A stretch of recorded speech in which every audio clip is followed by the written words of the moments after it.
পরিবেশ সুরক্ষা ও পরিষ্কার ঢাকা নয়। পরিবেশ রক্ষার কোনো বিলাসিতা নয়, এটি আমাদের স্বাস্থ্য, নিরাপত্তা ও সন্তানের ভবিষ্যৎ।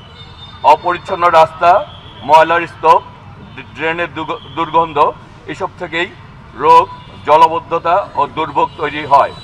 ঢাকা নয়, সবুজবাগ, খিলগাঁও, মুগদা এই এলাকায় আমরা প্রতিদিন এই সমস্যাগুলি মোকাবেলা করছি।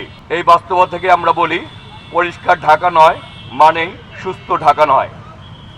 বাংলাদেশ জাতীয়তাবাদী দল এই বাস্তবতা বুঝে 31 দফা রাষ্ট্র সংস্কার কর্মসূচি ঘোষণা করেছে।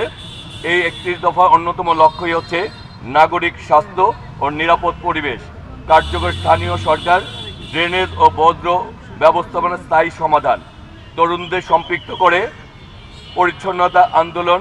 এটি কোনো স্লোগান নয়, এটি বাস্তব সমস্যা, বাস্তব সমাধানের রোডম্যাপ। ঢাকা নয় আমরা চাই পরিষ্কার রাস্তা, ঢাকা নয় আমরা চাই পরিষ্কার রাস্তা, পরিষ্কার ড্রেন এবং একটি বাসযোগ্য পরিবেশ। এই লড়াই শুধু ভোটের জন্য নয়, এই লড়াই একটি পরিচ্ছন্ন, নিরাপদ ও সম্মানজনক জীবনের জন্য।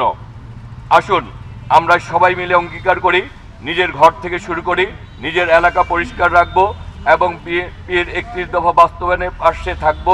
ঢাকা নয় আমাদের, পরিষ্কার রাখাও দায়িত্ব আমাদের।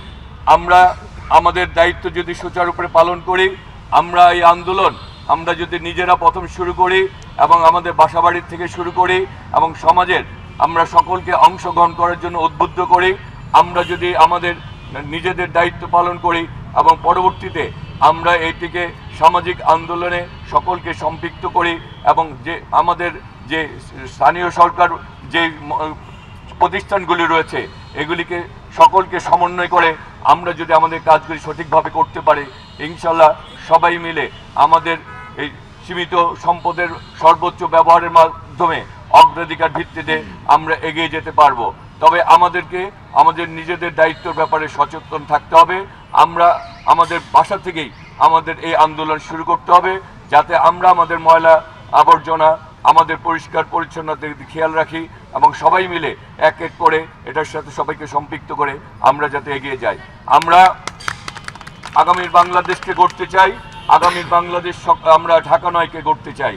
আমরা এই এলাকার পরিচ্ছন্নতা চাই, পরিবেশকে সুন্দর রাখতে চাই। তবে আমরা চাই সকলে ঐক্যবদ্ধ থাকতে, ঐক্যবদ্ধ শক্তির কোনো বিকল্প নাই।